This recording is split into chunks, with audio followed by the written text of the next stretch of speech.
Okay, so let's dive in. Have you ever been right in the middle of, talking in English and suddenly, bam, your brain just freezes because you're basically trying to translate everything from your native language word for word in real time? That mental gymnastics routine, it's exhausting, isn't it? Totally. And it always leads to that awkward silence, that kind of panic pause, makes you sound hesitant, even if you actually know the words. Exactly. Yeah. That's the translation trap. Mm. Honestly, it's probably the biggest hurdle to sounding genuinely fluent.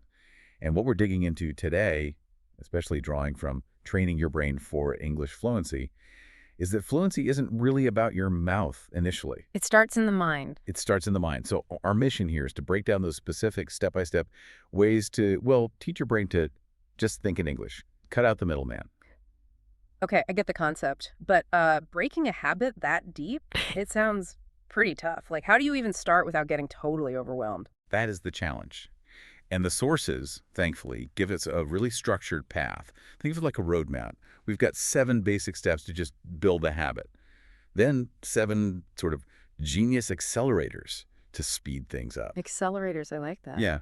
And then a full 30-day plan to really try and make English feel, natural inside your head. All right, let's lay the groundwork, these first steps.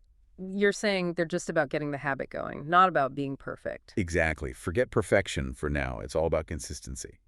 Step 1 is super simple. Start with simple daily thoughts. Simple daily thoughts, meaning. Just narrate the little things you do, but silently inside your head. Like, I'm brushing my teeth now. Or when you're cooking, okay, I'm cutting the onions. Huh, really basic. Really basic. The genius tip here is start simple. You're just creating the mental pathway, the habit of your inner voice using English. Don't worry about complex sentences yet. Okay, makes sense. Keep it easy so you stick with it.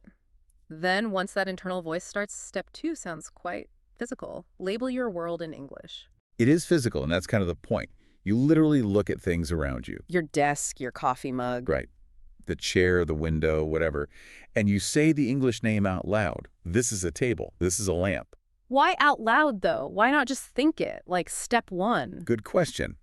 Saying it aloud creates a more direct link.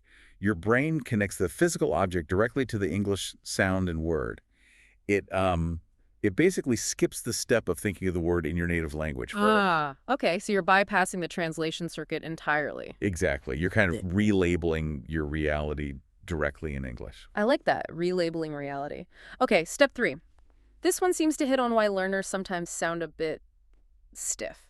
Use English chunks, not words. Oh, this is huge for sounding natural. Yeah. Native speakers, we don't really think word by single word. We think in little groups, these chunks. Chunks. Like set phrases. Pretty much. For example, a learner translating might say, make a photo. Mm-hmm. But a native speaker just uses the chunk. Take a photo. It's automatic. Or like heavy rain instead of big rain. Perfect example. Heavy rain is the standard chunk. The source material suggests learning maybe 5 to 10 common chunks like these each week. It automates sentence building, makes it smoother. Right, less mental effort assembling sentences on the fly. Okay, so we have chunks. Now, step 4. Practice mini conversations in your head. Sounds like rehearsal time. It's exactly that, mental practice. You just ask yourself simple questions and answer them. Silently, again. Like what? Maybe, how are you feeling today? And you answer, I'm good, just a bit tired. Or, what should I do next? I need to send that email. It gives your brain used to that quick back and forth, low pressure practice. Preparing for the real thing. And for getting the rhythm right, there's step 5, shadow native speakers. What's shadowing involve? Shadowing is really effective. You listen to a short bit of audio, could be from a podcast, a movie scene, anything. Just a few seconds. Yeah, keep it short. Then you pause the audio and immediately repeat what you just heard. The key is copying everything. The words, sure, but also the intonation, the speed, the rhythm. So you're mimicking the music of the language, not just the words. Exactly. Yes. It trains your mouth and your ear for that natural flow. You can't get that from a textbook. Okay, so we're practicing, we're shadowing, but we're bound to make mistakes, right? And that can be really discouraging. How do we handle errors without just giving up and going back to translating? There must be another step here. There is, and it's crucial. We skip step 6. Let's slot that in. Maintain a simple error log. An error log, doesn't that focus on the negative? Not if you do it right. The idea isn't to dwell on mistakes during practice or conversation. That kills the flow. Instead, you just keep going. But maybe at the end of the day, you take 5 minutes. Just quickly jot down, say, 3 to 5 words or phrases you struggled with. Ah, so you acknowledge the mistake later productively? Right. It turns that frustration into a concrete thing to maybe look up later. It's a study goal, not a reason to stop talking. Okay, that makes a lot of sense. Which leads perfectly into the final foundation step, step 7. Stop overcorrecting yourself. This is more psychological, really. You have to internalize that fluency means flow, not 100% accuracy. Easier said than done sometimes? Absolutely. Hmm. But every time you stop mid-sentence to fix a tiny preposition error, you're reinforcing the fear. Mistakes are just proof you're actually using the language, pushing yourself. You got to give yourself permission to be imperfect. Okay, so those 7 steps build the foundation, the mental pathways. Now, about those accelerators you mentioned, the genius suggestions. Right. These are techniques that really successful learners often use to, well, accelerate that switch away from translating, to make thinking in English happen faster. I'm intrigued. What's the first one? It's about commitment. The English-only rule for thinking, but during specific, chosen times. Okay, like how? You pick one regular daily activity. Maybe it's when you're cooking dinner or taking a walk or even just scrolling social media. And for that specific block of time, you commit internal thoughts only in English. So you're forcing your brain to operate purely in English for a set period. Exactly. No escape hatch back to your native language for that little window. Interesting. And that ties into another technique, right? The English diary. It's more than just writing practice. Definitely more.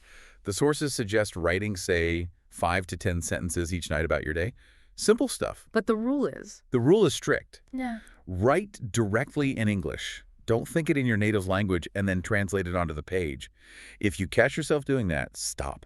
Restart the thought purely in English. Why is that directness so important for writing? Because you're training your brain to process the actual experiences and emotions of your day through the filter of English. It connects the language to your life, not just to grammar rules. Making it stick better. Okay, now what about actually speaking? Ah, yes. Talking to yourself out loud. Okay, admit it, this one feels a bit weird. It can feel weird. Okay. But narrating your actions out loud, okay, I'm making coffee now, where did I put my keys, is incredibly efficient. It trains your brain, your mouth, and your ears all at the same time. It bridges that gap between internal thought and actually speaking the words confidently. Mind, mouth, and ear. Got it. And then there's visualization. How does that work? Visualization in English. Yeah, So when you think about a past memory, or maybe imagine something coming up, like a vacation. perfect example. Instead of just seeing the images, you actively describe them in English in your head. The beach was crowded. The water felt warm. We ate dinner late.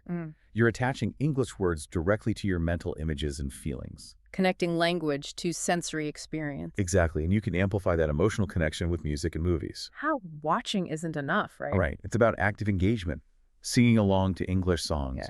pausing a movie and repeating a line of dialogue, trying to capture the emotion. It connects the language to feelings, to context. Makes it feel less academic, more alive, Oh, natural. much more natural. And finally, perhaps the most crucial bit for making all this stick. Reward your progress. How do you mean? Like, give yourself a treat. Could be, but often it's simpler. Just acknowledging the win internally. When you notice yourself thinking in English without consciously trying or without translating first, take a second to mentally pat yourself on the back. Hey, I did it. That little hit of positive reinforcement? Yeah. It strengthens that neural pathway. Makes your brain more likely to default to English next time. It's basic habit psychology. Okay, this is all great stuff. But before we get to the actual 30-day plan, you mentioned something about the emotional side. Yeah, I think it's important to touch on translating. Mhm. It feels safe, right? It's comfortable. Yeah. Because it's what your brain knows. It's the comfort zone. Definitely. But real fluency, real growth, it requires stepping out of that comfort zone. Yeah. Choosing to think directly in English, especially at first, takes a bit of, well, courage. Courage over comfort. Exactly. And acknowledging that choice, that little act of bravery each time, actually has huge psychological benefits too. It builds confidence beyond just the language itself. That's a powerful way to frame it. Okay, so for listeners who want that clear structure, let's lay out the 30-day training plan from the research. How does it break down, week by week? Right, week 1 is all about laying that foundation gently. So you're doing step 2, label objects around you in English daily. And step 1, aim for just 5 simple internal thoughts in English each day. Just 5, that's it. Just 5 to start. Remember, habit first. Yeah. We're just getting the engine running, making it feel normal. Okay, week 1, labeling and 5 thoughts. What about week 2? Week 2, we add a bit more. Start keeping that short English diary, maybe just 3 or 4 sentences a night, writing directly in English. And add 5 minutes of daily shadowing. Listen and repeat. So bringing in writing and spoken rhythm. Exactly. Getting the brain used to outputting in different ways. Makes sense. On to week 3. Week 3 is about integration. Start doing those mini conversations in your head, step 4, and commit to actually talking out loud to yourself, maybe narrating actions, for about 10 minutes each day when you're alone. Upping the speaking practice. Right. Preparing the mouth and mind for real interactions. Getting comfortable hearing your own voice speaking English. Okay, final stretch. Week 4. Week 4 pushes you into the real world a bit. The goal is to try and have at least 2 actual conversations in English. They don't have to be long, just real interaction. Even brief ones count. Absolutely. And, crucially, pick one specific daily activity, cooking, commuting, whatever works for you, and make that your strict English-only thinking zone for the week. Real focus. Okay, so labeling, thoughts, diary, shadowing, mini conversations, talking aloud, real conversations, and an English-only zone activity. That's the progression. Mm. And the research suggests that by the end of these 30 days, putting in that consistent effort, your brain should really start to naturally default to English more often. The translation habit starts to fade. That sounds like a huge shift. So let's talk about the payoff. If Yeah. you really commit to this and you manage to stop that constant translation, what changes for you? What are the big benefits? Oh, the benefits are massive, according to the sources. First, just sheer confidence. When you're not mentally translating, those panic pauses disappear. You can just talk. That alone sounds amazing. Right. Second, you achieve a much more natural fluency. You start using those chunks, adopting the rhythm. You sound less like you're reading a script and more like, well, you. More authentic. Exactly. Which leads to faster learning overall because your brain isn't working double time anymore. And maybe most importantly, it opens the door to deeper connections. Real friendships, understanding nuances, getting jokes. That happens when the language flows naturally. It's like removing a filter between you and the world, or between you and other people. Precisely. Ultimately, it's about freedom. Freedom to just live your life in English, experience things directly, express yourself fully, not constantly feeling like you're studying or performing. Hashtag tag outro. Wow. Okay, so if there's one big takeaway from this whole deep dive, it really seems to be that fluency isn't just about vocabulary lists. It's a fundamental shift in how your mind works. It truly is. It starts inside. And the good news is, you now have a clear idea of how to make that shift, how to actually step outside that translation comfort zone. And you don't have to wait until next week or next month to start. The sources give us 2 really immediate practical things you can do, like right now. Okay, what are they? First, tonight, before you fall asleep, just think 5 simple sentences in English. Anything about your day. Just 5 internal thoughts. Easy enough. And the second? Tomorrow, pick one single activity, making breakfast, walking to work, anything, and describe it only in English, either internally or even out loud if you can. Just commit to that one activity. 5 sentences tonight, 1 activity tomorrow. Simple starts. Exactly. Build the momentum. Brilliant. So remember this key idea. Fluency isn't some magical talent you're born with. It's really just a habit. A trainable habit. Train your brain day by day using these steps. And before you know it, English won't feel like your second language anymore. It'll start to feel like your natural language.